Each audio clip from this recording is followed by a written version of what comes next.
Hey everyone, welcome back to the channel.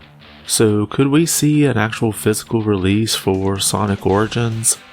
It looks like we have an official word on Sony ending the stacking of PlayStation Plus, and a game that was delisted for copyright issues suddenly came up shortly on Saturday. We have those topics and others to cover, but before we get started, if you like this video, be sure to give it a thumbs up. And if you haven't yet, consider subscribing. That's the best way to let me know you enjoy the content on this channel. Now let's get started. So when Sonic Origins was announced, many of us were hoping to see a physical release of that. So far, that's not happened. But we've got this story here from Nintendo Life. Sega of America's social media manager, Katie, has touched on this once again in the latest Sonic official YouTube livestream, reiterating how a physical release currently isn't planned right now. The good news is the team is aware of the demand for a physical version. And then they have the quote down here, "There isn't one planned at the moment.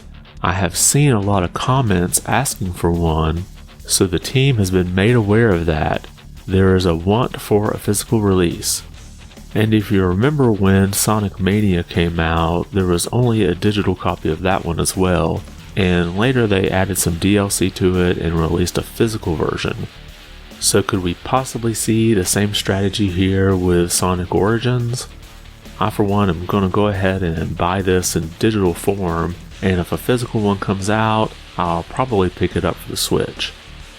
Next, on a follow-up story that we had last week, we were seeing users saying that they were not able to stack PlayStation Plus service, and were being told by technical support that that's not allowed anymore. Well, we have an official announcement here from PlayStation.com, and this is in their FAQs. "I am an existing PlayStation Plus and or PlayStation Now member. Why do I get an error message when I try to add time to my membership?" And then the answer follows, "As we prepare to launch the new PlayStation Plus membership service, we are doing some work behind the scenes to make the transition as smooth as possible for all of our existing members. As part of this work, we're temporarily disabling stacking memberships for existing customers until after the launch.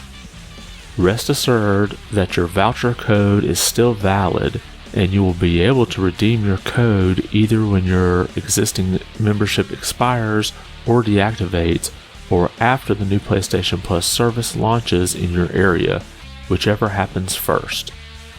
Now, even though you're going to be able to redeem those codes after the service launches, they're not going to do a one-for-one on the months. Here's a breakdown of their FAQ describing how much you get for which tier of service. So let's say, just for example, you're redeeming 1 month of PlayStation Plus. If you go with the Essential plan, you'll get all 31 days. But if you go all the way up to the Premium, that 1 month of PlayStation Plus will only be 17 days of PlayStation Premium. So they're going to basically be prorating these vouchers to kind of correspond with the value of the new subscription that you want. Now, it would have been nice for Sony to have announced this when they announced the new PlayStation Plus service, and I honestly wonder if they just really didn't think about this, or maybe they were just waiting for the opportune time to kind of surprise people with it. But at any rate, this pretty much puts an end to being able to stack your PlayStation Plus vouchers before the new service launches and get a great deal. Next, we have the May Games for Gold announced for Xbox, and I'm going to go through all these first, and then I'm going to go back and look at one in particular. We have Yoku's Island Express, that's available from May 1st to the 31st. We have Inner World, The Last Wind Monk, and that's from May 16th to June 15th. And then Hydro Thunder Hurricane is going to be May 1st to May 15th. And finally, Viva Pinata Party Animals, and that's going to be from May 16th to May 31st.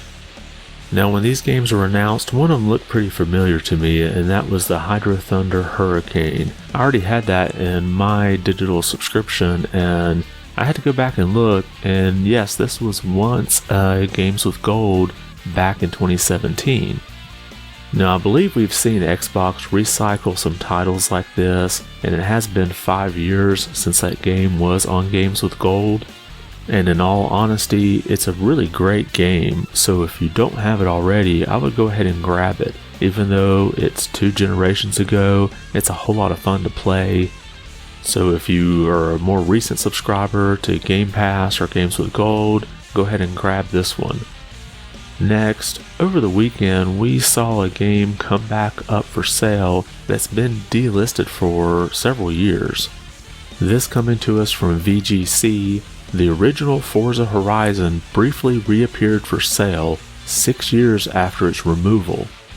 The original installment has been unavailable to buy since 2016. So I saw a notification here from Wario64 on Saturday morning, and so I went ahead and grabbed this because I already had all the other Forza games except for this one, but sometime later on Saturday it got delisted again. But many people did wonder, could this mean the game is coming to Game Pass? I'm not so sure that's the case. This game has a lot of licensing issues with music and the different cars. In order to actually sell the game, they're supposed to relicense all of that. Now, I do have to wonder if all the people that purchased this on Saturday will end up getting it canceled and refunded. But so far, as of the recording of this video, that's not happened. If it does happen, I'll be sure to let you know. And then finally, we have this report from Japan from the Nikkei website, which covers business stuff in Asia areas. Nintendo expects 10% fewer Switch sales due to supply chain woes. Now, we've seen PlayStation and Xbox both suffer severely from these chip shortages, and so far I've not really noticed any type of issues with Nintendo, and I'm not real sure if the demand is going to be such that this 10% decrease could cause shortages. In fact, if you go back and look in 2021, it was an estimated 23 million units sold, and that's a 20% decrease from the previous year, which was 28.83 million units. Now, originally, Nintendo planned to produce 30 million units, but last fall they reduced those forecasts.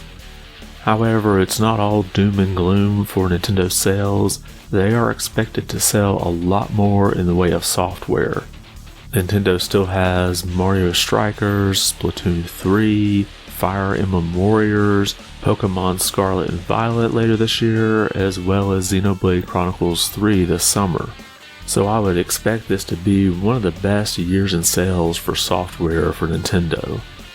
And that's all we have for today. Did anything catch your attention? Do you think Sega will end up releasing a physical version of Sonic Origins maybe about the time that they might have some DLC for it? And were you able to stack PlayStation Plus before Sony squashed that? And I'm curious how many of you already had Hydro Thunder Hurricane in your inventory. Be sure to drop a comment about these or any of the other topics we covered today. I want to thank you for watching, and be good.